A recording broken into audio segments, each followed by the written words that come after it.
बेलापूरच्या आमदार मंदा म्हात्रे सध्या निवडणुकीच्या दृष्टीने राजकीय मोर्चे बांधणी करत आहेत. अशाच प्रकारे ज्येष्ठ नागरिकांचा मेळावा आयोजित करण्यात आला होता.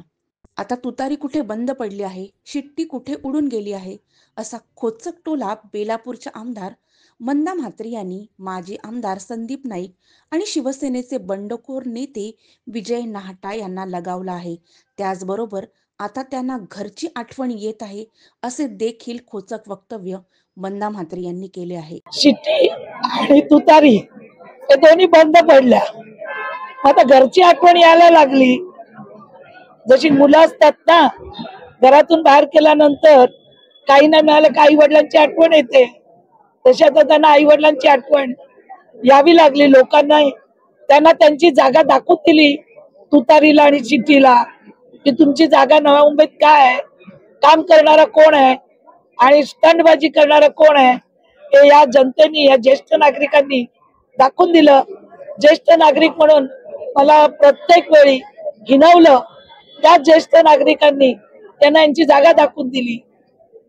आता बघा, काल निवडणुकीच्या 15 दिवसानंतर गायब झालेले नवी मुंबईचे युवराज ते झाडं तोडू नये म्हणून रॅली काढली, म्हणजे शिडकोत गेले. आता त्यांचे वडीलच वनमंत्री आहेत. त्या वनमंत्र्यांनी सांगावं की आम्ही नव्या मुंबईचं एकही झाड कुठल्याही प्रकल्पात तोडून देणार नाही. उगाच स्टंटबाजी करायची ज्येष्ठ नागरिकांना घेऊन, ती कशासाठी? आमच्या इथून कोस्टल रोड जाणार आहे. त्या कोस्टल रोडच्या माध्यमातून मी सिडको एमडींची बोललेली आहे, कुठली झाडं तुटणार नाही.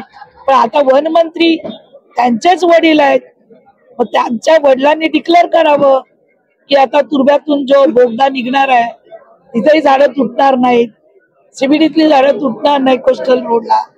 त्यांनी जाहीर केलं पाहिजे. लोकांमध्ये स्टंट करून चालत नाही. आता लोकांना माहिती आहे कोण स्टंट करतो आणि कशासाठी करतो.